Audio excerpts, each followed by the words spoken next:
Abans de començar, vull agrair als organitzadors la possibilitat de parlar avui d'una qüestió que és molt important. A Catalunya, de fet, fem molts debats, moltes conferències sobre temes molt interessants i molt importants.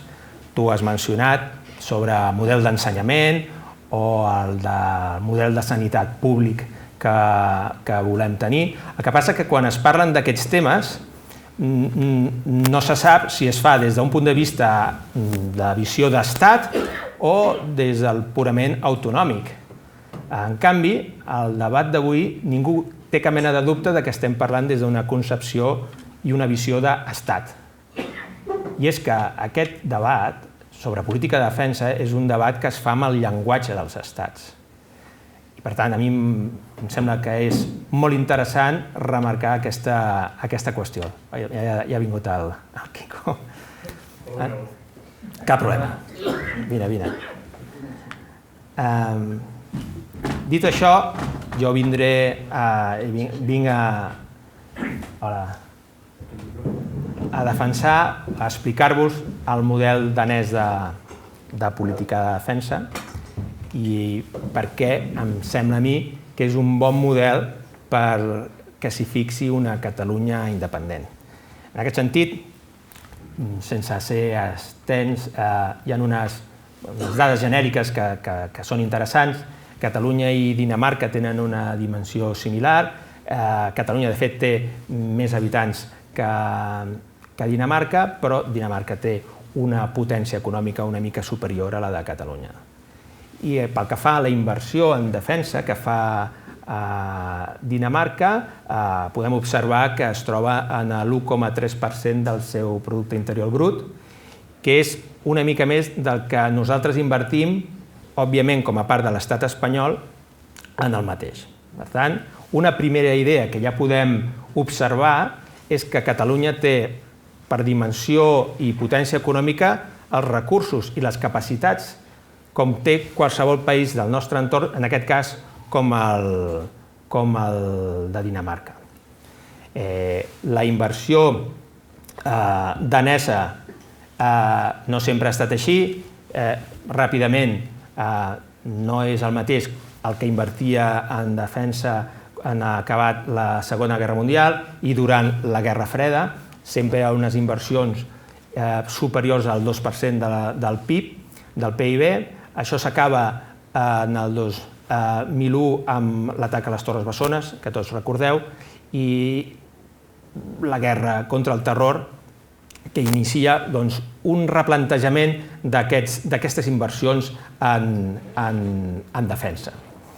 Per tant, aquesta baixada d'inversió que es coneix com els dividends de la pau, es considera que la Unió Soviètica ja no és un enemic prou important com per haver de destinar tants recursos a defensa.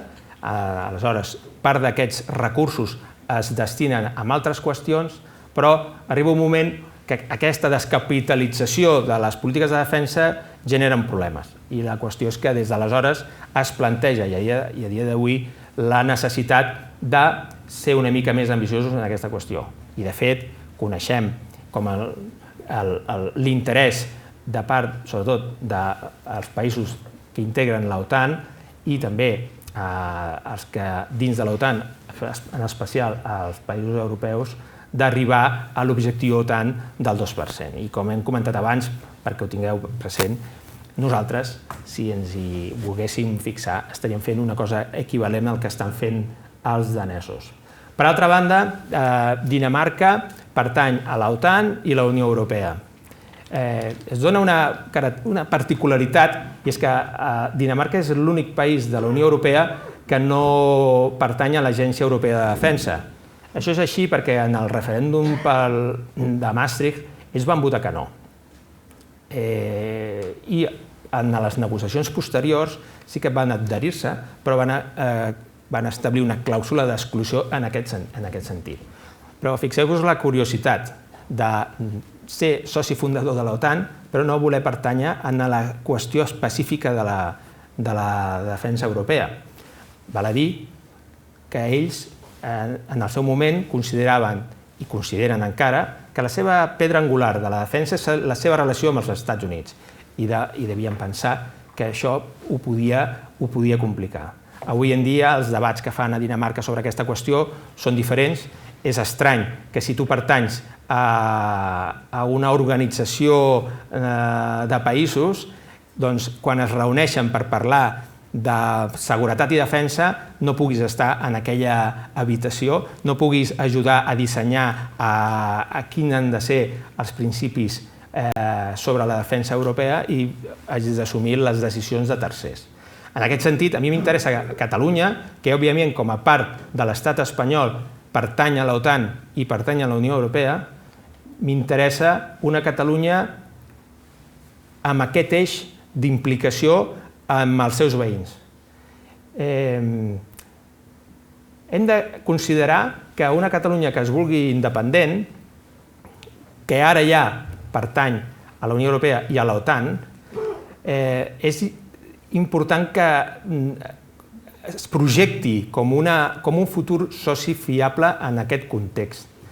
Perquè, clar, si ara Catalunya ja col·labora en termes defensius mitjançant la seva participació amb Espanya, quin incentiu pot tenir qualsevol país europeu que ara gaudeix d'aquesta implicació si diem que nosaltres no voldrem seguir fent el que actualment ja estem fent? És a dir, per a aquests països els hi és més útil i fins i tot econòmic mantenir la seva relació amb una Catalunya dins d'Espanya que no amb una Catalunya que no vulgui assumir les seves responsabilitats de seguretat comuna. Per tant, jo crec que és un aspecte a tenir en compte. Però, per altra banda, la pertinença a una organització supranacional defensiva, de cooperació defensiva, és important per Catalunya perquè ajuda a no haver de destinar uns recursos que haurien de ser més grans si tu has d'ocupar-te de tots els aspectes de la defensa. No és el mateix compartir responsabilitats que assumir-les totes tu, en qualsevol àmbit de la vida, però en aquest, en especial, si tu t'has d'ocupar de tots els escenaris, òbviament hauràs de tenir en compte moltes més capacitats que si simplement estàs integrat en una organització cooperativa, en aquest cas de caire defensiu. I finalment, també és interessant per una qüestió molt senzilla. Si pertanys a l'OTAN, els teus veïns que podrien en el futur mostrar-se una mica hostils, com podrien ser França o Espanya, deixen de ser una amenaça si tots compartim la mateixa estructura defensiva. Però, com he parlat i he de parlar una mica més de Dinamarca, anem a considerar una mica quins són aquests antecedents i com els vinculo amb el que és una aproximació al que ens interessa a nosaltres com a possible estat independent. A Dinamarca va haver una fase que jo li dic de fatalisme, on considerava que no tenia sentit intentar defensar-se d'Alemanya. Prússia en un principi, Alemanya després, considerava que aquesta desproporció era insalvable. I tant és així que quan a la Segona Guerra Mundial els nazis ocupen Dinamarca amb un passeig militar. O sigui, realment no van haver de fer absolutament cap esforç per ocupar Dinamarca. A diferència del que va passar després amb Noruega. Noruega és un altre país petit, però que va demostrar una resistència molt, molt, molt gran davant de l'invasor. O sigui, un país petit es resigna, permet un passeig militar, un altre país petit també no es resigna i demostra que es poden fer coses, encara que la desproporció en un principi pugui ser o semblar insalvable. Després passem a una altra fase, que és el de la final de la Segona Guerra Mundial i la Guerra Freda, i per tant, amb aquesta experiència a Dinamarca prenen la decisió de que no poden restar com un actor passiu i decideixen integrar-se en el que en aquell moment es funda, que és l'OTAN. I amb això aconsegueixen dues coses. La primera, i en principi més important, i no sembla evident per algú que no sigui danès, és que contenien la seva amenaça tradicional, que és Alemanya. Us recordeu el que us acabo de dir abans, oi? Doncs si Alemanya era dins de l'OTAN, Alemanya deixava de ser una amenaça i, per tant, aquest primer objectiu ja es cobreix participant a l'OTAN. Per altra banda, la seva situació geoestratègica feia que Dinamarca fos, i és, la clau d'accés al Bàltic. Per tant, la flota soviètica del Bàltic, per poder sortir cap a l'Atlàntic, necessitava de passar per les aigües territorials de Dinamarca. O sigui, la seva situació geoestratègica fonamental. Per tant, era un país, en aquest sentit, amb aquesta importància, amb totes les derivades que això generen quan ets important a nivell internacional. Quan s'acaba la Guerra Freda, amb l'ensorrament de la Unió Soviètica, doncs s'entra en una nova fase, en polemologia es diu, que es coneix com la revolució dels assumptes militars, i a Dinamarca, en aquest sentit, el que acaba fent és una reflexió, perquè de la mateixa manera que era un actor important a nivell internacional per la seva situació geoestratègica, deixa de ser important per aquest motiu. O sigui, la Unió Soviètica ja no és una amenaça i, per tant, controlar qui entra o surt del Bàltic és interessant, però ja no és fonamental. Es considera que, d'alguna manera, aquesta pèrdua d'importància havia d'intentar revertir-la. I ho fa fent un gir històric, que en podem dir, que és de vincular-se amb una gran potència com és la dels Estats Units. I com ho fa? Ho fa transformant les seves forces de defensa en una força expedicionària. Després ho comentarem. I, per tant, d'aquesta manera, convertir-se en un actor fiable. Quan parlem d'actors, en el món de les relacions internacionals o de la defensa, estem parlant de subjectes polítics que tenen una importància o un pes important. Aleshores, des d'aquesta fase fins a l'actualitat, també està fent un replantejament a Dinamarca. Què podem fer actualment? I, per tant, perquè ho observeu, és un estat petit però té reptes molt grans. Per exemple, el que jo he aquí comentat com la batalla de l'Àrtic, i és que en l'oceà Àrtic hi ha una disputa territorial per una qüestió d'accessos als recursos energètics i fa frontera a Dinamarca, ni més ni menys que a Noruega, òbviament, amb Rússia, Canadà i els Estats Units. Hi ha una part d'aquest territori que no està clar de qui pertany. I, per tant, Dinamarca aquí té un repte també de seguretat important. Per altra banda, amb les noves tecnologies i l'escalfament global, aquesta és una possible ruta de navegació, que fins ara no era viable, però cada cop és més fàcil imaginar-nos com Orient amb Occident, en comptes de fer tota la ruta per l'Índic o pel Pacífic, en el cas que anés cap a Amèrica, doncs ho podrà fer de forma molt més ràpida i curta travessant l'oceà Àrtic. Per tant, estem parlant d'un repte molt important.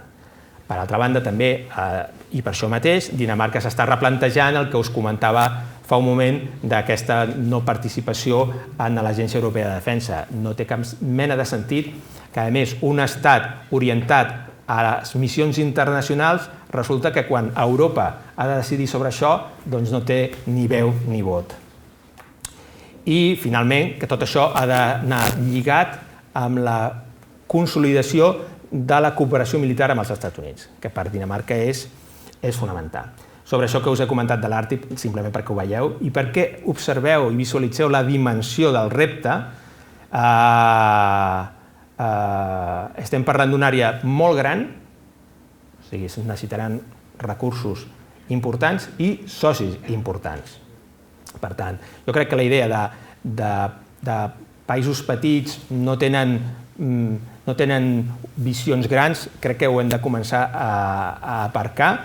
Tots els països tenen les seves prioritats, les seves característiques i, de fet, al final has de ser tu qui marqui el sostre de l'ambició que vols tenir com a país.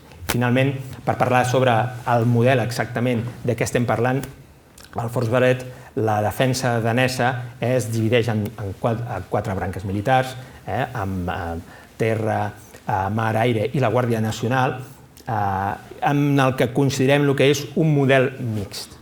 Quan parlem de model mixt, podem dir dues coses.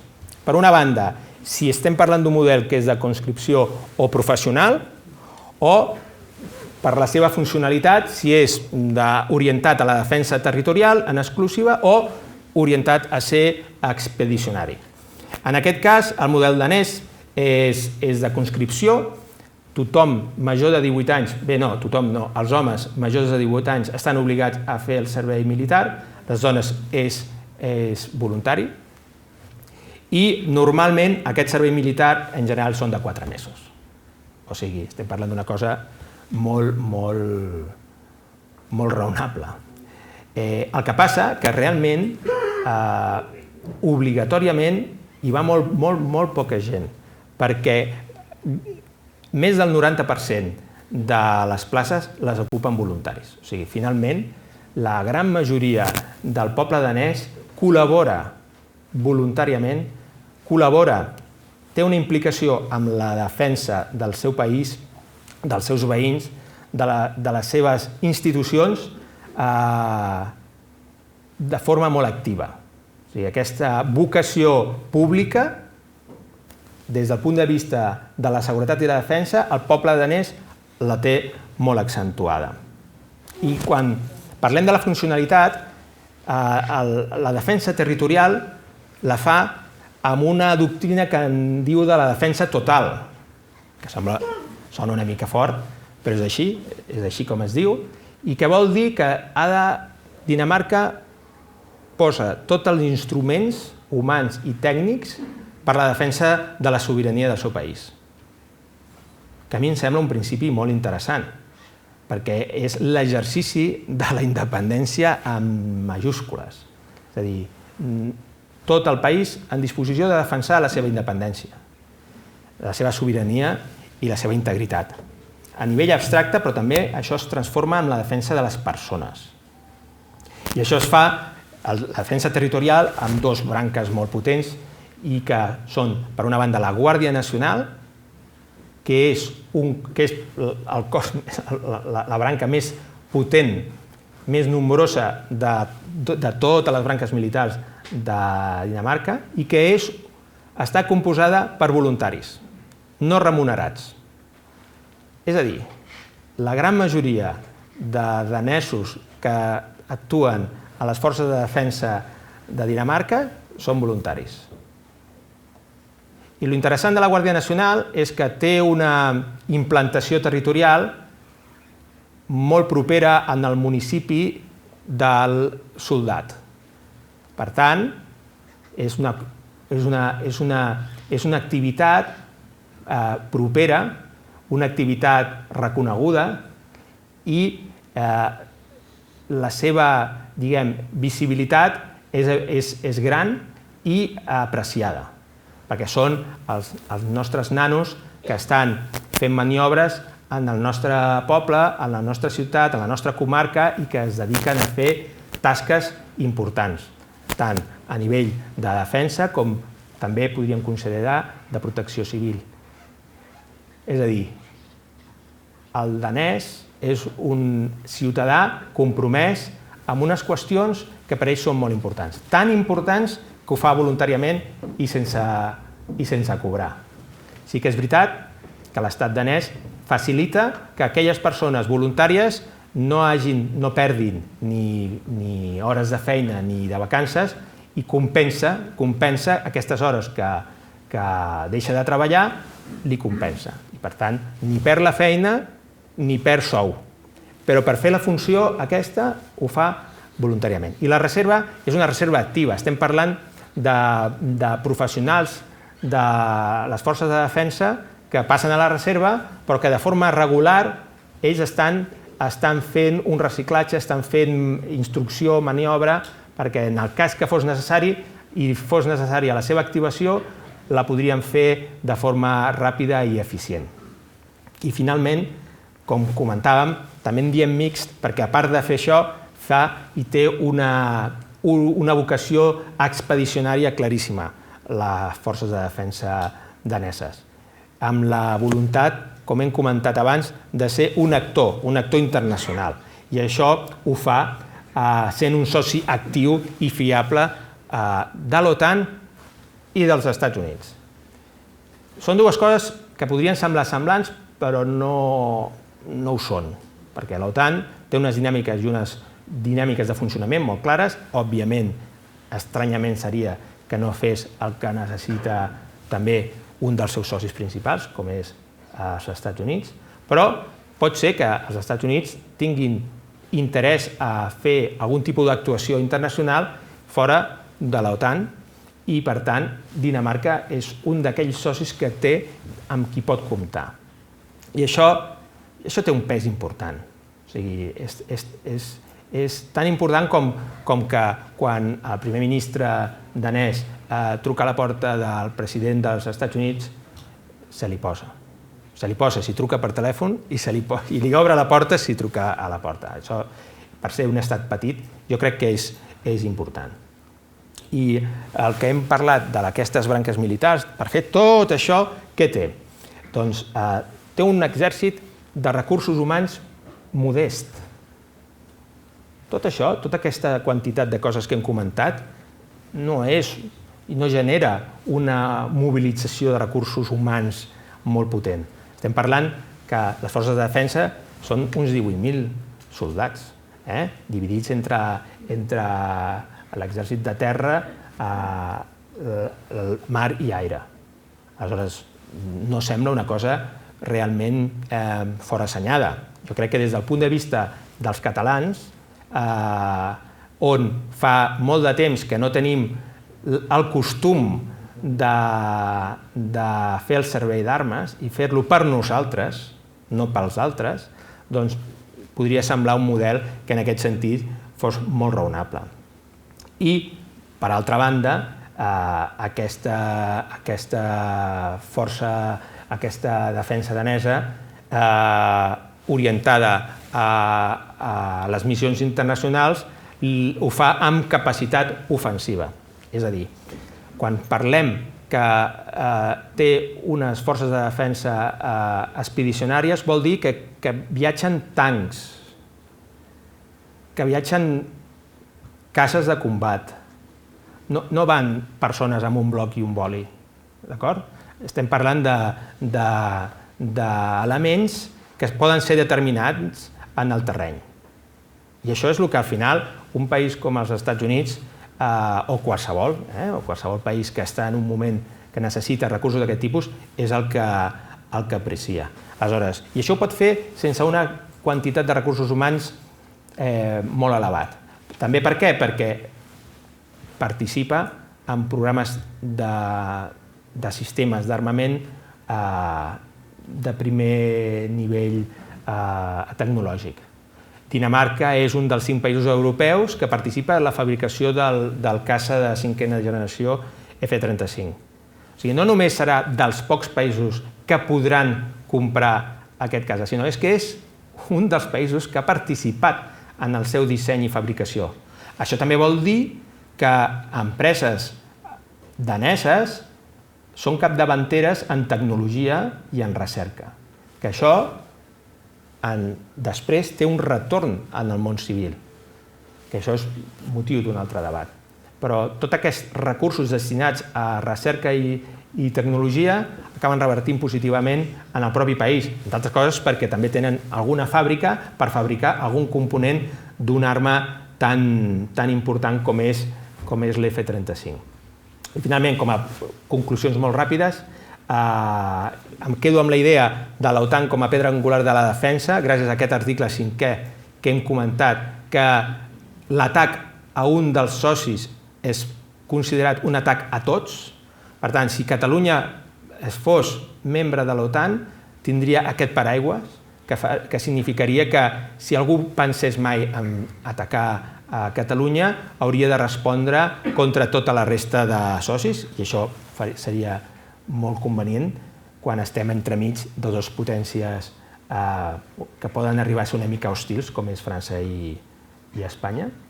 El model mixt i de proximitat, jo crec que aquest model on hi ha un fort component voluntari i d'arrelament en el territori pot ser interessant pels catalans.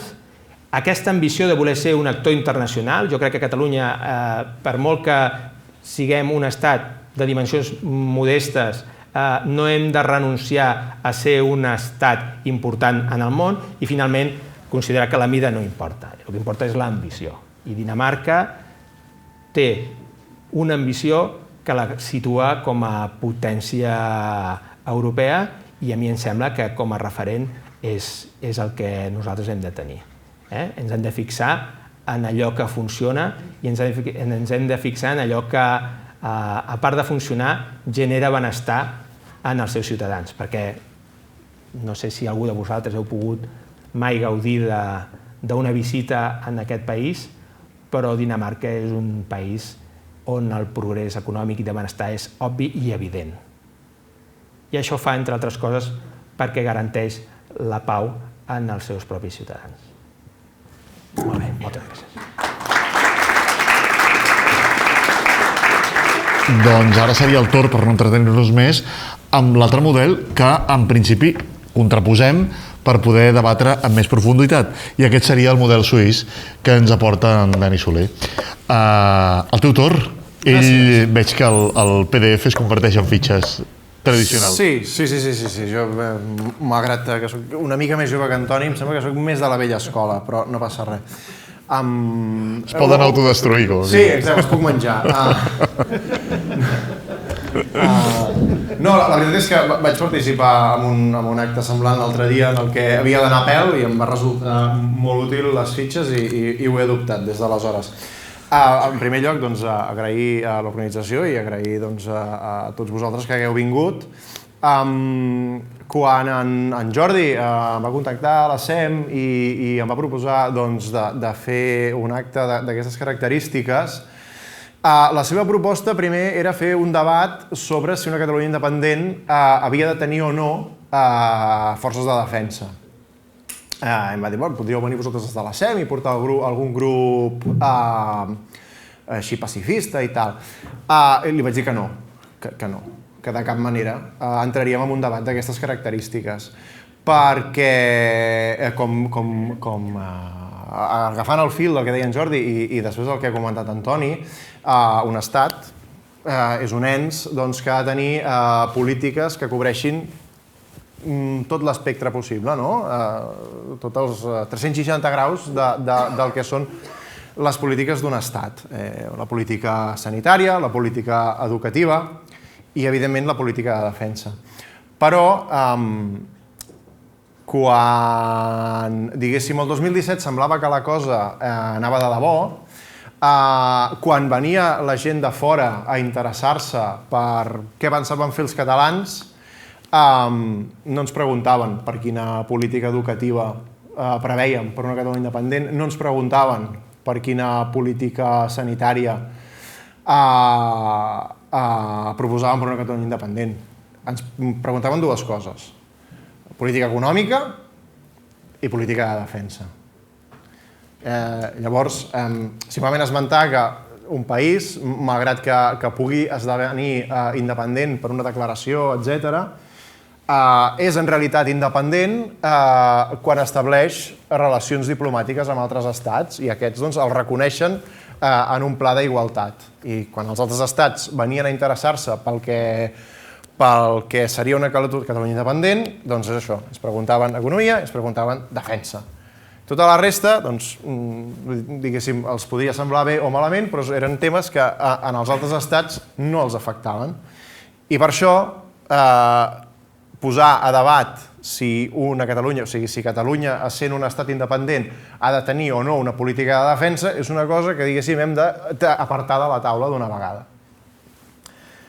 Llavors, diguéssim, amb tot aquest procés que comentava en Jordi, que va començar quan érem a la sectorial de defensa de l'ANC, clar, ens vam plantejar com ha de ser aquesta política de defensa d'una Catalunya independent i, diguéssim, vam intentar evitar aquell mal tan nostre que és una mica... Tenim, bàsicament, jo crec, dos mals hàbits, els catalans. Un, que ens tendim a mirar-nos massa al melic, i un altre, que és que a cada cosa que fem intentem inventar la sopa d'all. Llavors, per evitar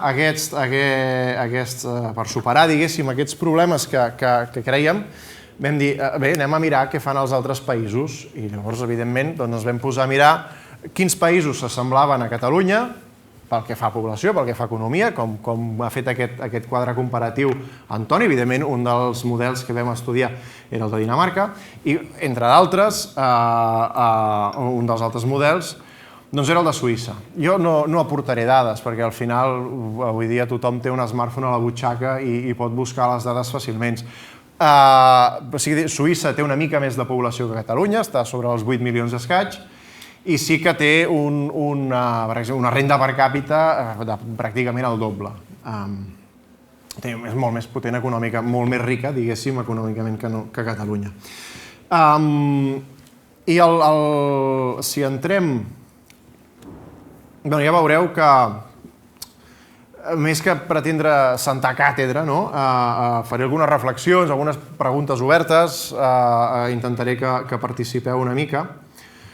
Però, bàsicament, em basaré en 3 arguments per defensar que el model de política de defensa més adient per a una Catalunya independent és el model suís. En primer lloc, un argument geopolític. Parlaré una mica de la situació geopolítica i de què és el principi de dissuasió.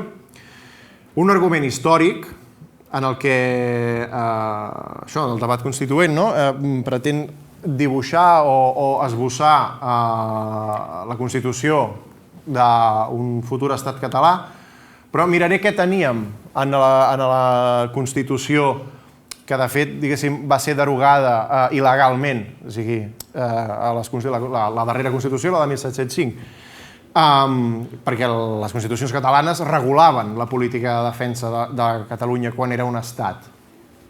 Parlaré del Princeps Namque, ja hi entrarem. I també una mica del tema dels catalans, que ens agrada autoorganitzar-nos. Ens ajuntem 3 catalans i fem una associació. I finalment parlaré d'un argument democràtic, de per què el model suís és el model més democràtic que hi ha de política de defensa, pel que fa a la igualtat de drets i deures i pel que fa a l'empoderament de les persones. Llavors, bé, diguéssim, jugo amb avantatge respecte a Antoni, perquè m'he pogut anar anotant arguments per rebatre els teus arguments, però potser això ho deixaré pel final. Pel que fa als arguments, bé, no, primer, explico breument, perquè us feu, per si algú no en té ni idea, de com és el model de política de defensa de Suïssa. Suïssa, malgrat que a vegades ens hem trobat en alguns auditoris que hi havia gent que deia Suïssa no té exèrcit. Home, sí que té exèrcit. Suïssa no té soldats, això sí. Suïssa no té soldats, i això ho diuen els mateixos suïssos. A Suïssa no hi ha soldats, a Suïssa hi ha ciutadans amb armes. És molt diferent el concepte. A Suïssa, la conscripció, el servei militar, és universal, masculí, obligatori. Tots els homes, al fer 18 anys, estan obligats a fer el servei militar. Tot i que, diguéssim, bé, els últims anys, diguéssim, ha anat flexibilitzant això i permetent una mena de serveis substitutoris pel que fa al servei militar, però en principi tots els homes suïssos al fer 18 anys estan obligats a fer el servei militar i voluntari per les dones. Les dones que vulguin també poden fer-ho. En principi, el servei és una mica més llarg. Això dels 4 mesos sembla, ostres, un servei militar de 4 mesos. La instrucció bàsica d'un soldat d'infanteria a tot arreu dura 4 mesos. O sigui, el que el servei militar a Dinamarca duri 4 mesos és simplement perquè els formen per ser un soldat d'infanteria. I són les 16 setmanes que, si busqueu, dura l'escola bàsica d'instrucció de qualsevol país. Algunes excepcions, algun cos més elitista, tal. Però, en principi, un soldat d'infanteria, la seva formació, són 16 setmanes, 4 mesos. Tot allò que vagi més enllà d'aquests 4 mesos són coses de més a més. Diguéssim, en 4 mesos tens formada una persona, diguéssim, proficient en moure's, comunicar-se i disparar, que són les 3 tasques bàsiques d'un soldat d'infanteria. A Suïssa, diguéssim, dura una mica més, en funció de l'especialitat, perquè, diguéssim, formar a una persona que ha de portar un vehicle blindat costa una mica més, formar una persona que ha d'operar una maquinària complexa com un radar costa una mica més, i alhora, diguéssim, no se'l deixa anar tan ràpid, perquè si un cop el tens format en marxa, diguéssim, s'allarga una mica. Però, en principi, a Suïssa es feia aquesta formació inicial i després la gent estava obligada a fer entrenaments de refresc fins als 30 i escaig anys, o es podia allargar si es volia. De manera que la gent, diguéssim, el model normal és aquest, es fa una primera instrucció, et formes amb l'especialitat que sigui, i després, un cop a l'any, o els cops que sigui necessari, fins als 35 anys, crec que és, estàs obligat a anar fent una sèrie d'entrenaments de refresc. Si algú ha viatjat a Suïssa, és molt habitual, o bé el divendres al vespre o el diumenge a la tarda, trobar gent d'uniforme, gent de 18, 20 anys, però també gent de 35 i de 40 anys, vestits d'uniforme, amb el seu fusell, esperant el tren, o pujant al tren o baixant el tren, perquè estan fent aquests entrenaments de refresc. Aquestes persones han fet la seva formació i després, al llarg dels anys, quan els hi toca, van al seu armari, es posen el seu vestit de combat, agafen el fusell. Per cert, els suïssos guarden el fusell a casa seva.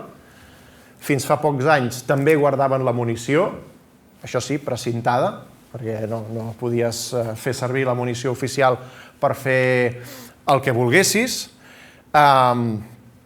i es presenten a la seva unitat i fan l'entrenament que toqui. Per cert, un cop a l'any a Suïssa hi ha el Dia Nacional d'anar al camp de tir. Llavors sí que aquell dia tothom se'n va al camp de tir a fer les pràctiques de tir i és com una gran festa nacional en què et trobes amb els teus col·legues i dispares i tal. A més, un cop acabes el servei, el teu fusell, ostres, has estat dels 18 als 35 anys amb el teu fusell, te'l pots comprar i quedar-te'l, perquè has agafat un efecte, no? Té nom i tot. Evidentment té nom, és el teu fusell. Com li deixaràs el teu fusell, que l'has tingut dels 18 als 35 anys, a qualsevol desgraciat que potser em cau i te'l fa malbé? Per l'amor de Déu. I això, esclar, hi havia molta gent que aquest model li resultava una mica complicat, perquè arriba una edat en què la vida familiar es complica, etc. I això resultava una càrrega. I, diguéssim, més recentment es permet fer tot el servei aquest que s'hauria allargat de cap de setmana en cap de setmana i una setmaneta a l'estiu, etc., a compactar-ho tot i servir una sèrie de mesos tots seguits, més tipus professional, i un cop has acabat, has complert amb el teu compromís i ja no cal que hi tornis si no vols. Pots seguir si vols, I una mica el model de defensa és aquest. Llavors, gent professional, és a dir, gent que es guanyi la vida amb l'ofici de les armes, a Suïssa és molt poca gent. Hi ha uns pocs oficials i uns pocs suboficials. En aquest sentit, fins i tot els pilots de caça, o sigui, la gent que, diguéssim, operen la maquinària més complexa que pots trobar en unes forces de defensa, són reservistes, són ciutadans en armes, són gent que segurament són pilots de línies aèries, etc., i quan els hi toca, doncs ells estan de guàrdia a la seva base aèria i si hi ha qualsevol cosa, surten corrents i enlairen els caces per fer, diguéssim, la tasca que hagin de fer. Però quan han acabat, diguéssim, el seu torn, escolti, se'n tornen, es posen l'altra jaqueta i se'n van a pilotar un avió comercial del que sigui. Evidentment, Suïssa no té forces navals. Té algunes llanxes fluvials i els llacs i no té unes grans forces navals com sí que té Dinamarca. Una de les potes importants de les forces de defensa de Dinamarca és la seva força naval. És també molt prestigiosa. Crec que l'escola naval de Dinamarca és la més antiga en actiu del món. Aquesta és una part que els suïssos s'estalvien perquè, evidentment, no tenen mar. Llavors, tornant a l'argument geopolític, per què jo crec que el model suís és el més adient per una Catalunya independent. Quina és la situació geopolítica de Catalunya? On està Catalunya al món? Així, per fer-ho fàcil, podríem dir que està al sud de l'Europa occidental i a l'oest de la Mediterrània. Europa és un continent que ha estat en guerra contínua els darrers 2.000 anys, pel cap baix. Diguéssim, aquí estem gaudint del període més llarg de pau que ha viscut mai ningú. Jo no he viscut una guerra, el meu pare, que està aquí, tampoc, però per molt poc. Però tots la resta d'avantpassats nostres, tothom va viure una guerra aquí. Per tant, diguéssim, aquest període de pau, diguéssim, és excepcional. I, si bé és molt còmode i està molt bé, no podem afirmar amb seguretat que això hagi de ser permanent. Llavors s'han de posar els estats, posen tots els mitjans necessaris perquè això no passi. Els mitjans necessaris és el que s'anomena, diguéssim, la dissuasió, que parlaré més endavant. Esclar, doncs estem en un racó del món que és del tot menys tranquil. La Mediterrània viu crisis constants, a la riba sud de la Mediterrània, a poques hores de navegació de les costes catalanes, i a Líbia, on va ser un desastre, hi havia un règim dictatorial execrable, però la seva caiguda va generar una sèrie de problemes, armes descontrolades en mans de no se sap qui, a poques hores de navegació del nostre país. Si no fem la feina, no hi ha res que impedeixi que qualsevol grup agafi aquestes armes descontrolades a qualsevol país de la riba sud del Mediterrani i arribi aquí a fer el que sigui. Llavors, evidentment, per evitar això cal una política de defensa. Amb aquesta qüestió de la geopolítica, en general, domina la doctrina jurídica o política que Catalunya, que com també ha esmentat Antoni, en tant que part integrant del Regne d'Espanya, en cas que s'esdevingués una secessió, per la subsidiarietat de tractats, aquest nou estat que es generés, diguéssim, seguiria formant part automàticament de les institucions internacionals de les quals ja formava part en tant que part d'Espanya. Llavors, no ho sé, per fer-ho fàcil, qui creu que una Catalunya independent hauria de seguir formant part de la Unió Europea? Sisplau, aixequeu la mà. Bé, habitual, diguéssim, aquest europeisme, Unió Europea, és habitual. Qui creu que una Catalunya independent hauria de seguir formant part de la OTAN? Déu-n'hi-do, però una mica menys. És l'habitual que ens trobem sempre.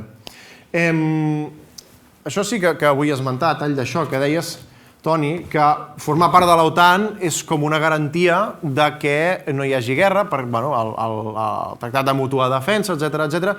I has vingut a dir que entre dos països de l'OTAN no hi pot haver guerra. Home, què va passar així per a l'any 73? Diguéssim, el fet de pertànyer a l'OTAN no exclou la possibilitat d'estar en guerra. Grècia i Turquia són ambdós membres de l'OTAN i l'any 73 van estar en guerra entre ells. I ningú, clar, la resta de països de l'OTAN, a qui defenses? A un, a l'altre? Com ho fem, això? El fet que pertanyis a l'OTAN, i hi ha exemples històrics recents que ho confirmen, no exclou que un altre país membre de l'OTAN, que suposadament has establert un tractat de mútua defensa, no et pugui atacar i, a més, la resta mirar-s'ho i no fer res. També aquí et giraré l'argument, Toni. Clar, deies que a un punt Dinamarca va passar a formar part de l'OTAN, diguéssim, l'amenaça d'Alemanya va desaparèixer. D'acord, però Alemanya és Alemanya. Ara, l'altra cosa que també m'agrada molt preguntar a la gent és, per a una futura Catalunya independent, quina creieu que seria la principal amenaça existencial? I per amenaça existencial em vinc a referir a de ser un estat a deixar de ser-ho, d'acord? Per una futura Catalunya independent, quina creieu que seria la seva principal amenaça existencial? D'acord. Espanya a qui s'assembla més? A Alemanya o a Turquia? Bueno, doncs estar a l'OTAN no és garantia de res, amb els veïns que tenim. Hòstia. Podré contestar, no? I tant, i tant. Llavors, l'argument històric que us comentava, les constitucions catalanes. Les constitucions catalanes també es deien els usatges de Barcelona. Hi havia diferents compilacions de lleis consuetudinàries, o sigui, basades en el costum, que diferents reis a diferents corts van anar compilant i deixant per escrit. Llavors, hi havia l'usatge 68, que és l'usatge Princeps Namque, en llatí, perquè les primeres compilacions eren en llatí i posteriorment eren en català. La Constitució catalana, mitjançant l'usatge Princeps Namque, establia quina era, diguéssim, les bases de la política de defensa del Principat de Catalunya. He fet l'exercici d'escriure-ho en català antic. Potser no cal que ho llegeixi perquè es faria molt llarg, però bàsicament el que diu és que en cas de que el príncep, entenent el Principat, el sobirà, es vegi amenaçat, és obligació de tots els homes ajudar-lo amb les armes. És allò, i a més diu que se'ls avisarà per cartes, missatges o pel motiu amb el mitjà habitual. El mitjà habitual solia ser tocar les campanes, es tocava a so matent. Llavors, quan es tocava sometent, era que el sobirà de Catalunya, davant d'una agressió, cridava a tots els homes a donar auxili per salvaguardar aquesta sobirania. En aquest sentit, de la mateixa manera, recordeu que he dit que els suïssos que guarden el fusell a l'armari, tots els homes, es basava en fogatges, en una qüestió més de família, però tots els homes a Catalunya, a més, qui ho diu, «So és a barons tots homes, així cavallers com pedons, qui hagen edat e poder de combatre, qui a so oiran». Aquí és molt complicat perquè el català antic és una mica diferent. Però, diguéssim, tots els homes que tinguessin edat i poder de combatre, és a dir, físicament estiguessin en disposició de combatre, havien de socórrer el príncep, a la sobirania del país. I això ho feien, evidentment, mitjançant les armes. I que tothom, tots els catalans, amb les antigues constitucions catalanes, estàvem obligats a posseir armes, a exercitar-nos, ser destres en l'ús de les armes, i a més se'ns donava el privilegi de fer-ne ostentació.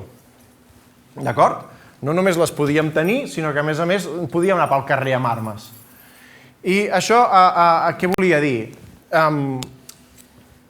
la manera contrària, diguéssim, als serfs, a la gent que estava, doncs, diguéssim, la seva llibertat estava minvada, diguéssim, els catalans, en tant que homes lliures, podíem anar amb armes pel carrer i cap oficial reial ens podia dir que no duguéssim armes, com a símbol de llibertat personal.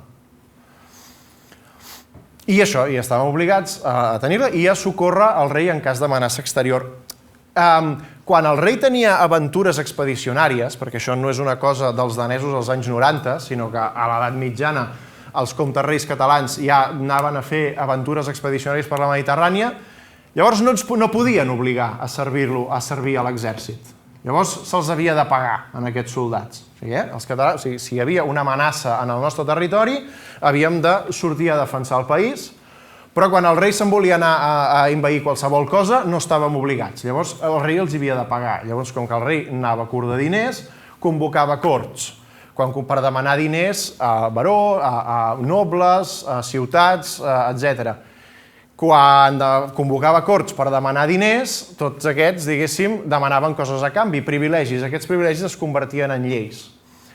Per tant, l'usatge Princeps Namque que definia la política de defensa de Catalunya a l'edat mitjana i a l'edat moderna va provocar, és la llavor del constitucionalisme català.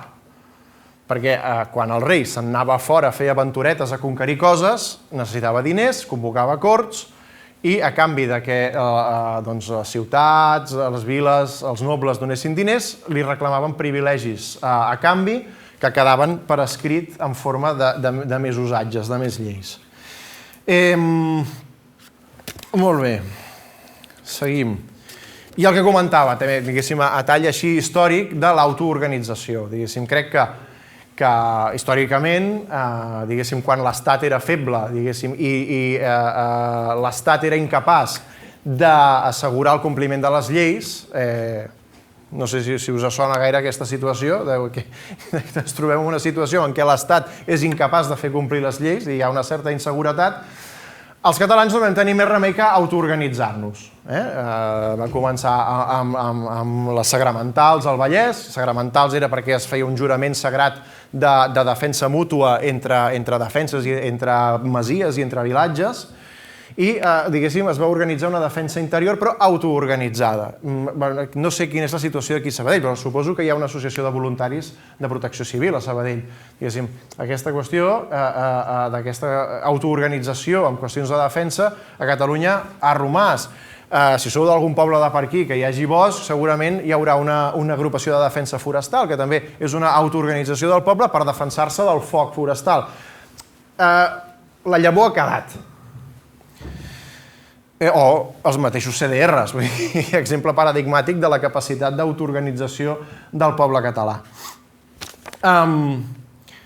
I, en tercer lloc, l'argument democràtic. El model suís, el que, diguéssim, fa que tothom estigui obligat a defensar el país, a portar el seu gra de sorra a defensar la sobirania del país, implica una igualtat de drets, de deures en primer lloc, però això arrossega una igualtat de drets i d'oportunitats. Si no hi ha maneres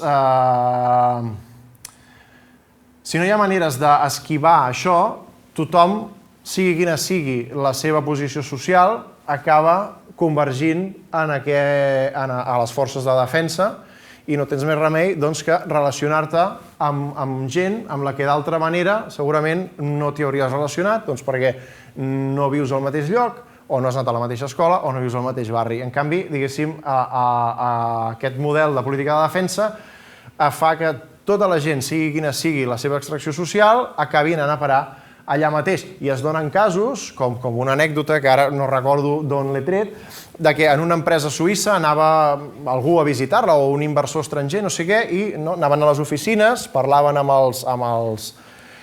la gent de gestió de les oficines i després baixaven a la fàbrica a mirar no sé què. I, esclar, hi havia un que començava a fer-li preguntes a un torner, un fresador, un mecànic industrial que estava allà a la planta de la fàbrica fent la seva feina i no sé què, i començava a importunar-lo una mica, no? I, clar, ve el de gestió, el director de la fàbrica, i diu, escolta, para, perquè aquest senyor al cap de setmana és el meu sergent. Llavors, no li toquis gaire els collons perquè després al cap de setmana ell està per damunt meu. I jo crec que això és positiu a nivell de cohesionar la societat. En aquest sentit també evita formar aquesta casta de guerrers als oficials. Els oficials generals de l'exèrcit espanyol tenen els mateixos cognoms des de fa 400 o 500 anys. I es veuen com una part, com una casta a part, com un grup separat de la societat, amb una sèrie de privilegis i amb el deure de defensar l'essència del que ells consideren que és el seu estat. Per sota seu, qui hi ha? O sigui, l'origen ara que és professional de l'exèrcit espanyol, diguéssim, els soldats, els rasos, la seva extracció social, diguéssim, és la més baixa i, a més, immigrants de països castellanoparlants. Llavors ens trobem amb un exèrcit amb una quasi aristocràcia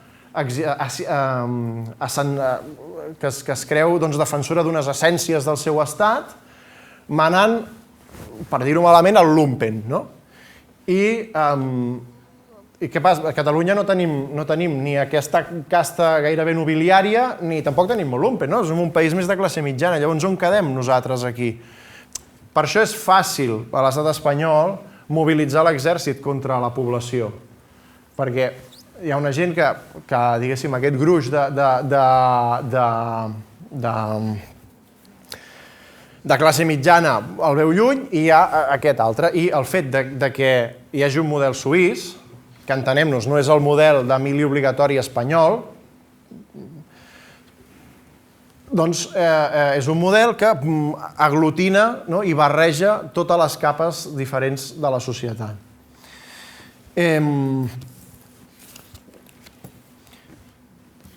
I, a més, això, què hi ha més empoderador per la ciutadania, perdoneu, que tenir un fusell a casa. Un tanc o un caça. Però, diguéssim, en aquest nivell... És a dir, i amb això el que vull relacionar-ho. Recentment, fa unes 2 setmanes, com sabeu, a Suïssa és una democràcia participativa en el que la majoria de canvis legislatius s'han de consultar a tota la ciutadania. No hi ha uns representants en un Parlament que fan i desfan, diguéssim, pressionats pels lobbies que siguin, fora de la vista de la ciutadania. O sigui que quan hi ha un canvi legislatiu s'ha de consultar tota la ciutadania. A Suïssa, el partit de govern es va posar a referèndum la llei d'avortament i matrimoni homosexual. I va guanyar el sí per majoria, quan el partit del govern estava fent campanya pel no. Per tant, què fa el partit del govern? Es menja aquest gripau. Per què? Perquè un govern que té tota la ciutadania amb un fusell a casa no pot imposar cap llei que la ciutadania no hi estigui d'acord. Per tant, és el model de política de defensa més democràtic i més empoderador de la ciutadania. Amb aquest model, ni cap govern, ni propi ni forà, té capacitat d'imposar res en contra de l'opinió de la ciutadania. I en tot cas, aquí acabo, i per això crec que el model de política de defensa de Suïssa és el més adient per a una Catalunya independent. Moltes gràcies.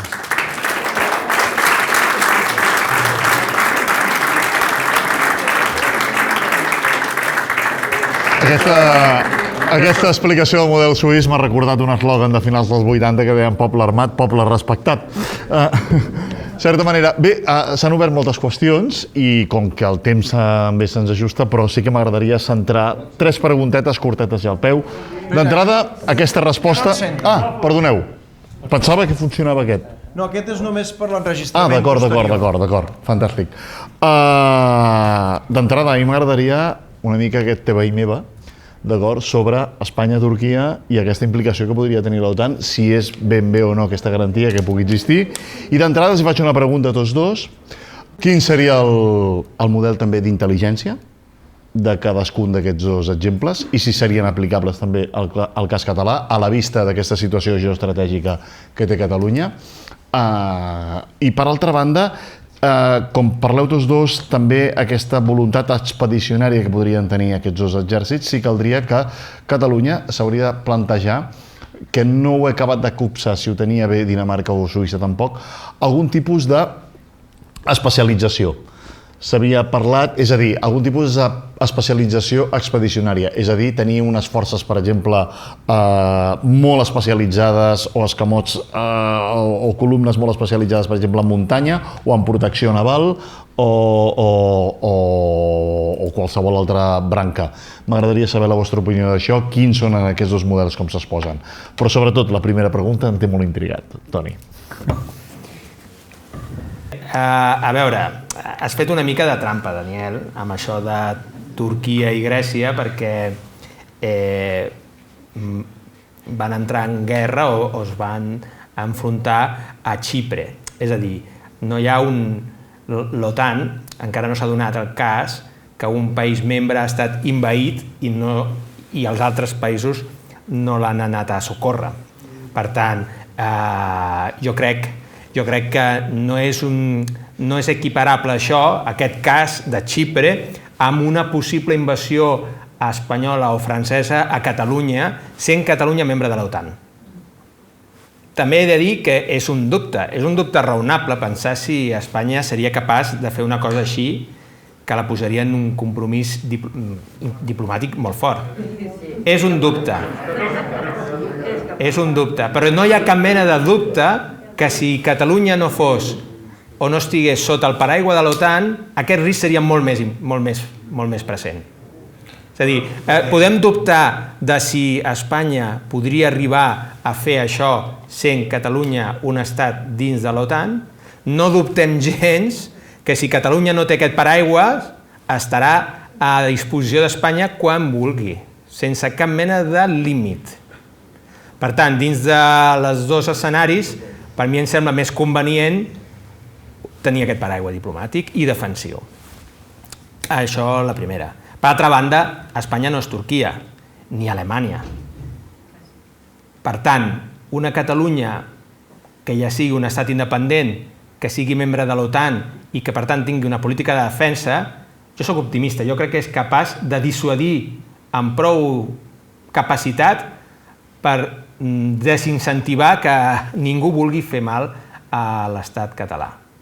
Aleshores, la capacitat de dissuasió de Catalunya és, jo crec, en aquest escenari superior al fet de que s'hagués d'enfrontar a un estat com Turquia o Rússia. Els veïns són els que són molt potents, crec que tenen un respecte pels compromisos internacionals més grans que Turquia, Espanya no molt més, però jo crec que hem de ser honestos en aquest sentit, i per tant, si no fóssim membres de l'OTAN, no hi hauríem dubtes. En algun moment o altre, quan convingués, Espanya podria fer o prendre una acció contra Catalunya sense cap mena de fre.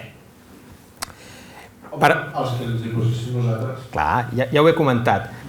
Jo soc optimista en aquest sentit, jo considero que, de la mateixa manera que amb el model que he comentat de Dinamarca, Catalunya seria capaç de tenir una política de defensa prou interessant i dissuasòria respecte a un veí hostil.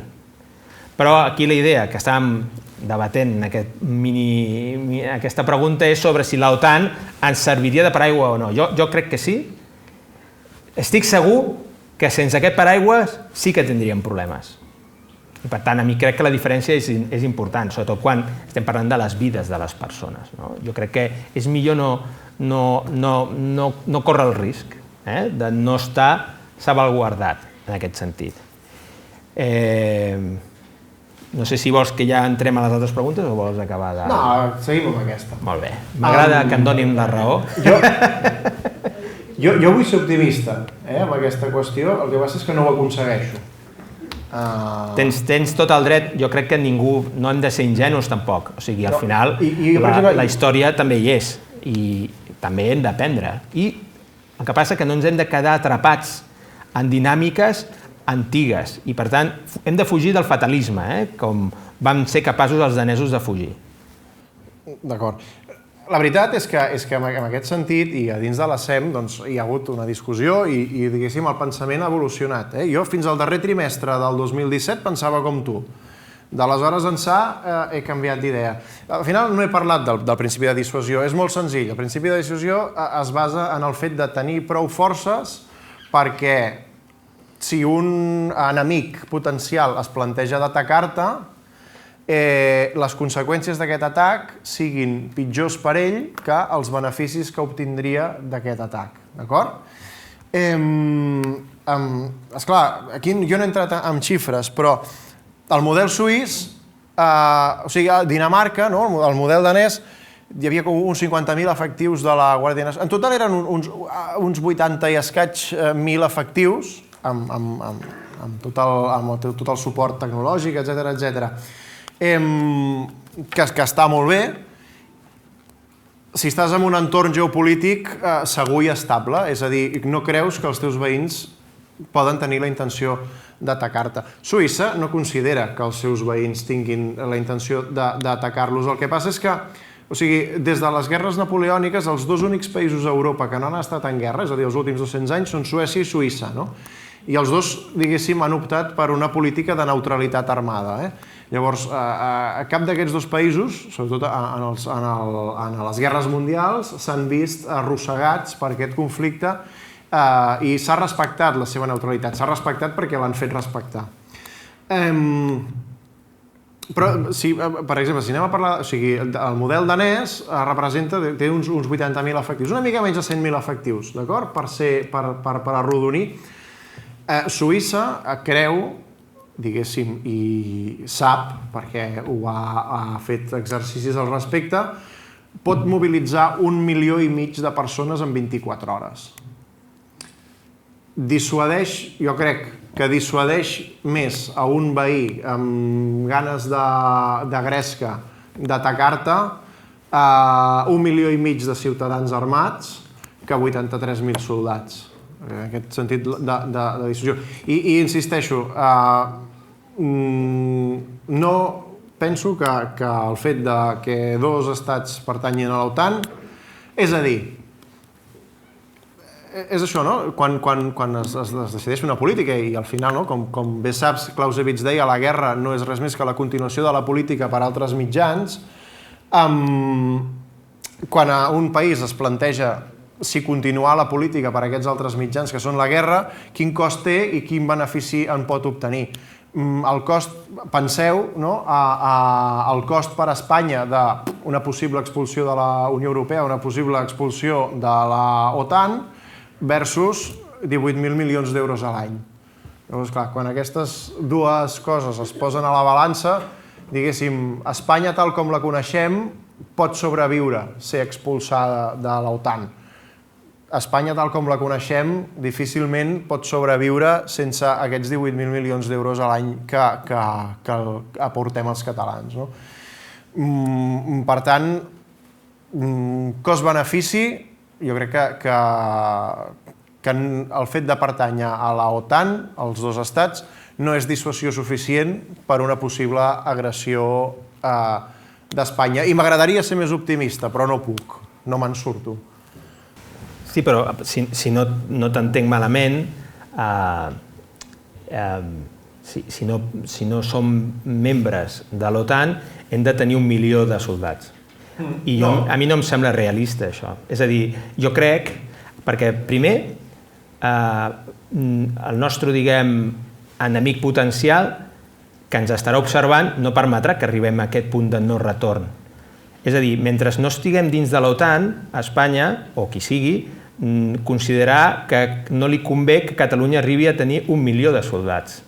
Per tant, si nosaltres ja som independents i podem decidir el nostre model de defensa, aleshores hem de poder fer un model de defensa que sigui assumible i que sigui pràctic i que respecti el principi de dissuasió. Jo considero que el principi de dissuasió, com millor es defensa, és pertanyent a l'OTAN, però el model danès que acabo de comentar també és de servei militar obligatori. L'únic que la majoria participa voluntàriament. A diferència de Suïssa, és una dimensió més modesta. Al final, si Catalunya considera que els seus riscos justifiquen que en comptes de 18.000 soldats en actiu, més 50.000 de la Guàrdia Nacional, han de ser més, doncs res impedeix que això sigui així. Per tant, tindries la capacitat de dotar-te de la dimensió que tu consideressis necessària i, mentrestant ho fas, gaudir de la protecció de l'OTAN. Perquè si no, si tu no gaudeixes d'aquest paraigua, ningú et deixarà que tingui una visió, diguem, hostil davant de la teva independència, que arribis a aquest punt de no retorn perquè actuarà abans. Entenc el teu argument, però és que ni un milió ni cap, és a dir, i d'acord, i jo, sigui quin sigui el model de defensa que acabi de tenir una Catalunya independent, a mi em semblarà fantàstic. Jo vull veure catalans amb uniforme de l'exèrcit català. Per què? Perquè voldrà dir que som un estat independent, amb tots els ets i uts. D'acord. Però per Espanya, un soldat català ja és massa. No oblidem el que va escriure Quevedo durant la Guerra de Separació a 1640-1652. Mientras quede un solo catalán y piedras en los campos desiertos, hemos de tener enemigos y guerra. I amb aquests 400 anys, diguéssim, aquesta cosmovisió espanyola jo crec que no ha canviat. Potser se n'amaguen més, però aquesta cosmovisió espanyola no ha canviat. Per tant, per ells, un soldat català ja serà massa. Pren el seu perejil, sempre. Anem una mica justos de temps i també queden més preguntes. Sí, ja havíem formulat dues preguntes, però en tot cas, ja, si després les voleu compactar, tingui problemes, qui tingui preguntes... Sí? Em semblen molt bé les propostes, però no teniu en compte quina societat som, la forma de ser, la idiosincràsia dels catalans. Estem parlant de països nòrdics, un és nòrdic, l'altre és centroeuropeu. Creieu que nosaltres, veient el perfil general dels catalans, acceptaríem això de tenir fuster a casa, acceptaríem... O sigui, trobo que hem d'assegurar-nos de que aquestes propostes que feu, aquests països, no sé si són aplicables ben bé a la idiosincràsia dels catalans, en si mateix. És important això, estem parlant, diguem-ne, d'uns models, però, carai, amb unes històries determinades, com Dinamarca, que Dinamarca, a més, té Groenlàndia i la Feroe, té unes altres històries. Catalunya és el que és. Llavors, com podem aconseguir que hi hagués una cohesió interna a Catalunya que acceptés aquestes filosofies, aquesta forma d'exèrcit? Perquè jo penso que ens falta aquesta cohesió que potser tenen els suïssos i els danesos. Gràcies. Afegiria també aquesta reflexió, pregunta que ens feia aquest oient, si és que, clar, estem parlant, sembla, de constituir unes forces armades en una situació de pau, és a dir, en una situació de pacte estable, com a mínim amb els adversaris que podrien ser més aviat hostils. Però, clar, com construir tot això per cohesió interna i, a més, amb l'hostilitat del teu veí? Que jo pensava, estem en el debat de l'OTAN, però veient com van les coses, jo veig algú capaç d'activar l'article 5 perquè considera que declarar la independència pot ser un atac a la sobirania i és un país atacat. Sí, jo crec que sí, i n'he fet esment, diguéssim. També crec que el model suís és el més adient per Catalunya per la idiosincràsia dels catalans. No ho sé, quants de vosaltres voldríeu tenir un fusell a l'armari? Bueno, doncs... Més de la meitat de la població. Bueno, 4 milions de persones. 3 milions i escaig. Sí, jo crec que el que apuntes és lògic, perquè jo crec que el primer que haurem de fer, si volem tenir un estat, és descolonitzar les nostres ments. No és que els catalans siguin un europeu deficient i sigui incapaç de fer el que fan altres europeus, ni tampoc és un europeu millor moralment que els altres, perquè es considera que no necessita un exèrcit, perquè és pacifista. Que és com dir que els altres europeus són bel·licistes, perquè tots tenen exèrcit. Aleshores, nosaltres hem de començar a desprogramar un pensament que clar, porta codificant-se dins nostre des de fa molts segles. I això costa descolonitzar el cervell. I, per tant, adonar-nos que els catalans no som ni millors ni pitjors que la resta de ciutadans d'Europa ni del món. I nosaltres, si volem ser un estat, hem d'assumir les seves responsabilitats. Ja no és una qüestió de si em ve de gust o no fer una cosa, és una qüestió de si és o no la teva responsabilitat. Per tant, hem de ser adults i entendre que si tu vols ser un estat, no és un menú on tu tries què pots o no assumir a nivell de responsabilitat. És una qüestió d'assumir tot el paquet sencer. Si tu vols ser un estat independent, has d'assumir unes competències i unes responsabilitats. Per tant, convido als catalans que tenen dubtes de fer-se preguntes honestes a si mateixos i si quan viatgen fora de Catalunya, si quan passegen per Europa els hi fa l'efecte que els europeus són pitjors o viuen pitjors que nosaltres, o si són pitjors persones que nosaltres pel fet de servir en l'exèrcit. Aleshores, és una qüestió molt senzilla, o sigui, no voler ser ni millors ni pitjors. Però és que, a més, jo afirmo que si Catalunya no assumeix aquesta responsabilitat, no serà mai un estat independent.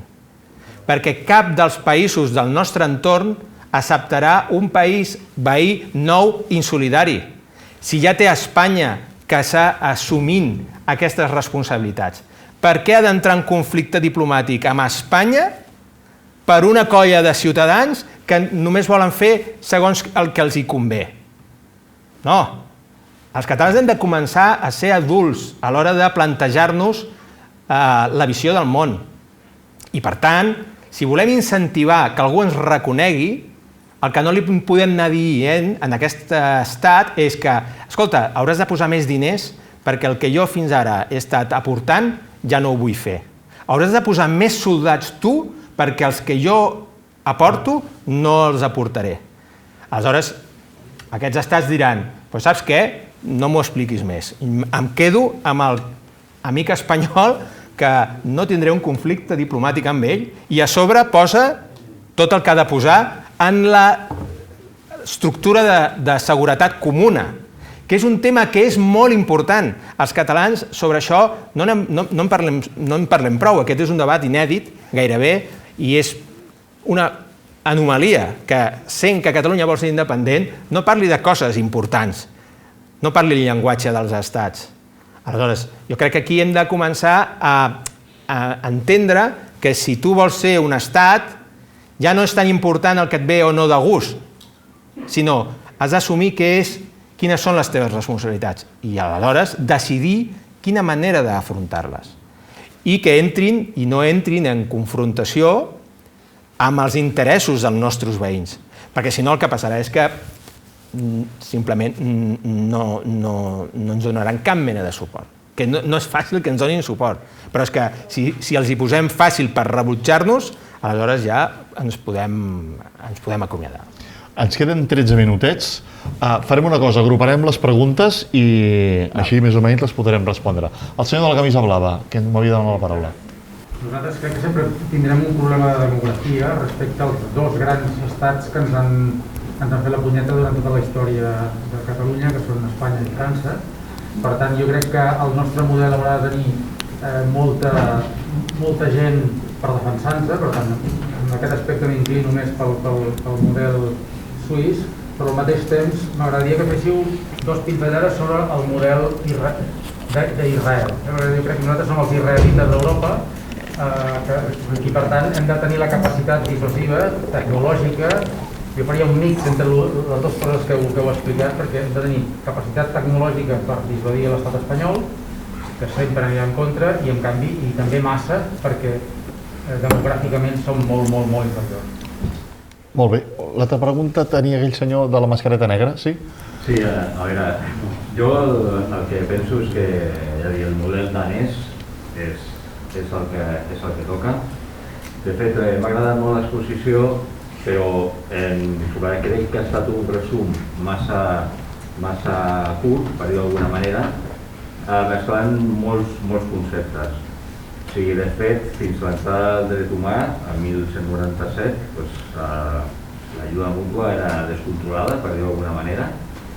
A partir d'aquell moment, aquest descontrol, perquè en comptes d'ajudar-se el que tenia armes s'acabaven unir-se per fer pillatge amb els veïns, va haver-hi ja per decret reial i a Lleida, perquè ja va ser el primer, però a Lleida va ser el segon, l'1 d'abril del 1997, i 50 persones ja eren armades, sí que estaven en un nivell igual d'alerta, tenien aquest dret, però ja havia d'haver-hi un ordre i un militar, el veguer, que era qui els controlava. I això fins al Sacramental, fins anar, però va evolucionar de tal manera que quan tocaven ja n'era als gremis, per pur orgull i tal, a veure quin era el millor vestit, que anava cap allà. Vull dir que aquesta evolució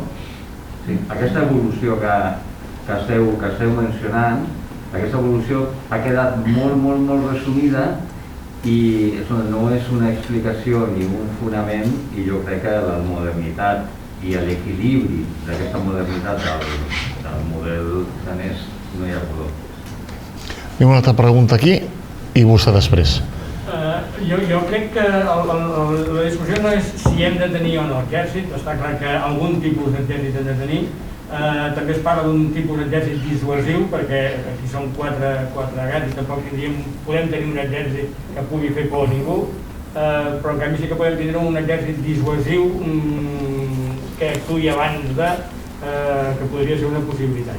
Jo, el model suís, amb la cultura que tenim aquí, jo no el veig, perquè una cosa és un model com el suís, amb una cultura democràtica com tenen allà, que com dèiem és una democràcia participativa i tenen molt assumit aquesta democràcia. Aquí podria ser cada votat podríem fotre un merder de l'Àustria. Llavors, clar, és un problema cultural que abans de tindre una pistola a casa tothom hauríem d'haver passat per tot unes fases culturals importants. Moltes gràcies. Aquell senyor d'allà, final. Sí. Sempre es parla de Catalunya, la comunitat autònoma de Catalunya, com si fóssim un sol poble, però en realitat som el 30% de la població, els catalans. Com podeu aplicar aquest model en una població, la major part de la població és estrangera? D'acord. I aquesta senyora... Jo només volia fer un apunt a això. O sigui, a mi em preocupa, per exemple, que a cada casa hi hagi una arma, amb el sentit del problema, per exemple, als Estats Units, que passen coses bastant fora de lloc de quan en quan. Molt bé. Anava per aquí la meva pregunta. Fantàstic. Imagino que a Suïssa no deuen passar gaire aquestes coses. Ah, sí, i tant, Jordi. Digues. Bé, en una situació de model suís, quedaria un espanyolisme remanent a la Catalunya independent. Llavors, aquest espanyolisme votant de Vox, típic, si voleu, amb l'extrema dreta, també hauria de tenir armes a casa. Bé, concentrades. Curtetes i al peu perquè anem fatal de temps. Israel, d'acord, dues pinzellades. D'altra banda, pel que hem vist, guanya el model danès. Els altres no s'han expressat, almenys fan incompareixença del contrari. I de fet, això que comentàvem, el 30% d'aquesta població, què creieu que s'hauria de fer? I per altra banda, els perills que comporta que tothom pugui tenir un fusell a casa. Obrim bé amb Israel, senyors. Florido, el teu torn. Curteta, Florido? Sobretot, No, deixeu-m'ho dir a mi primer. Ah, vinga. Sisplau, el model israelià és exactament el model suís, però amb guerra des de l'any 1948 constant. És exactament el mateix model de conscripció total. El que passa és que, com que els suïssos no estan en guerra, diguéssim, doncs els seus pilots, els seus conductors de tancs i tal, quan acaben d'entrenar-se se'n tornen a casa, els israelians estan allà constantment. I el Toni és especialista en el tema, però... I diguem que la diferència també és que Suïssa no pateix d'una amenaça existencial com a Israel. Ara parlaré sobre això, però abans, sobre el tema de les armes, jo crec que m'he descuidat de comentar abans aquest tema també. O sigui, aquí sembla que no hi hagin armes, però tots els caçadors tenen armes. O sigui, qualsevol poble, vas a qualsevol poble de Catalunya i és molt normal trobar que hi hagin armes. El problema de les armes no són les armes, és la relació amb les armes. I el que comentaves del perill que podria ser aquesta relació dels catalans amb les armes, si s'assemblaria més a la dels Estats Units, que hi ha de tant en tant algun problema, o la de Suïssa, que ningú en sap que n'hi hagi, i n'hi ha més armes per habitant a Suïssa que als Estats Units, és perquè si tu tens una bona relació amb les armes, has fet el servei militar, podríem dir que has après a tenir-hi una relació normal, per dir-ho d'alguna manera, pacífica. Mentre que els problemes aquests que poden passar als Estats Units és per una relació diferent, per la llibertat, per una qüestió cultural que tenen de llibertat a dur armes. És un tema cultural en el sentit que els ciutadans són prou responsables com per tenir la seva pròpia arma. És veritat que això genera problemes, però no prous com perquè els americans hagin canviat hagi fet una esmena a la Constitució per eliminar-ho. Per tant, ells han decidit que tot i aquests problemes ho volen. Però tenen una relació amb les armes com de qualsevol que va i adquireix una arma i ja està. El model suís jo crec que genera menys problemes, tot i que tothom té armes, perquè fan el servei militar i per tant tenen una relació amb les armes sana, en el sentit que coneixen què significa tenir una arma i per tant jo crec que això per això no passen aquests incidents. Però aquí a Catalunya tenim moltíssimes persones amb armes i no passen tampoc aquests incidents. Per què? Perquè les han adquirit, perquè van al club de tir o perquè són caçadors. La qüestió és que les fan servir amb naturalitat. Sí. Només en caçadors hi ha 36.000 llicències. O sigui que hem d'oblidar-nos que les armes per si mateixes generen perill. Pot generar perill una pedra, que te l'agafi algú i te l'estampi contra el cap. Per tant, el perillós són les persones, no els objectes. Pel que dieu d'Israel, clar, o sigui, jo he defensat el model danès, però jo hagués defensat encantat el del Tzahal, el de l'estat d'Israel. Primer perquè em sembla que és un model on la relació del ciutadà amb el compromís cívic de la seva defensa és actiu i, per tant, a mi m'agrada una societat que no que pateixi el perill vital de la seva existència, però sí que tingui aquest compromís amb la integritat i la subsistència i la protecció del seu país i de la seva família. Això a mi em sembla molt interessant. Però, a més, Israel està en un context, ja que heu parlat de demografia, molt desproporcionat. Estem parlant d'un país d'una dimensió similar a la de Catalunya, tant de territori com de ciutadans, però està envoltat de milions i milions de, teòricament, potencials enemics. Això ha anat canviant. Entre altres coses, perquè Israel, a base de resistir i de guanyar totes les guerres que han iniciat contra ella, doncs ha generat la percepció en el món àrab que era absurd atacar Israel o que amb una guerra convencional no la poden derrotar. I Israel, els seus ciutadans, no només fan un servei militar obligatori, sinó que amb aquest servei que està orientat també a tenir sempre les millors capacitats tècniques respecte als seus veïns, ha fomentat que un país que es dedicava a exportar taronges i dàtils, ara exporta a empreses d'alta tecnologia. I és el país que té més empreses en el Nasdaq després dels Estats Units i la Xina. Un país com Catalunya. Per tant, jo crec que Només per aquestes qüestions, a mi em sembla un model interessant. Òbviament, jo crec que Catalunya no ha d'aspirar a aquest nivell de mobilització, perquè realment, si tu no tens aquest nivell d'amenaça vital, tot i que Espanya ho pot representar, no cal arribar a aquest punt. A aquest punt s'arriba si vols de debò fer tot el que cal per resistir i per sobreviure i per seguir vivint. Aleshores, primer s'ha de tenir aquesta voluntat, però estem parlant d'un estat que des del seu naixement ha estat envaït o intentat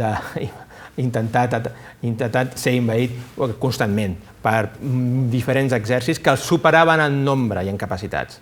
Jo crec que aquí, abans heu comentat, també crec que tenim una visió de l'exèrcit espanyol una mica no aproximada a la realitat. És veritat que ve d'on ve i és com és i té aquesta casta, però és més modern i eficient del que a vegades els catalans ens creiem.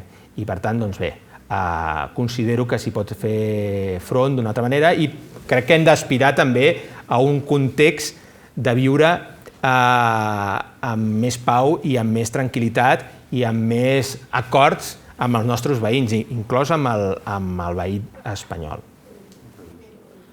Sí, tant de bo, però és que no depèn només de nosaltres, els altres també tenen un vot.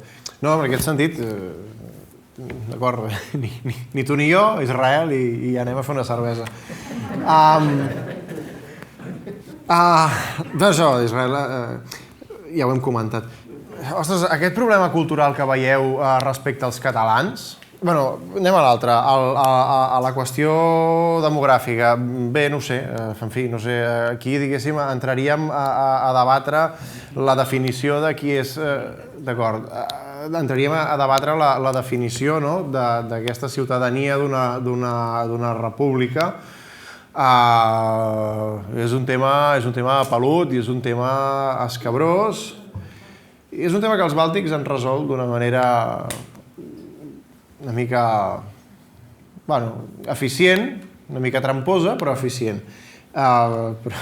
Si voleu, cerqueu com ho han resolt els bàltics amb la seva població russòfona.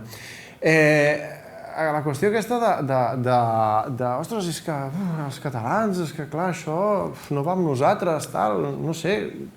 Ostres, sí que esteu acomplexats, no?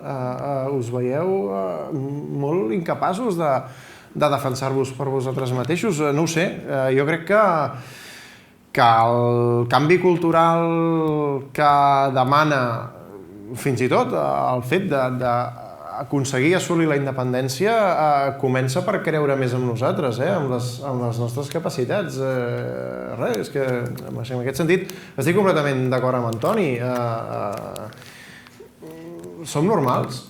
Els catalans som gent normal i el normal al món és ser normal i el normal és que els estats tinguin unes forces de defensa i que els seus ciutadans, el percentatge, diguéssim, que la seva situació geopolítica i tal, els seus governs successius estimin necessari, estableixi, però no tenim cap tara física ni mental que ens impedeixi fer tot el que fan la resta de gent de la resta d'estats perquè els seus estats continuïn existint. I és el que deia Antoni, aquí tenim un problema de que se'ns ha inculcat això, i fixeu-vos, és que, diguéssim, de manera molt reeixida per part de l'Estat, no? És que, quan ens vam proposar el tema del debat amb els pacifistes, esclar,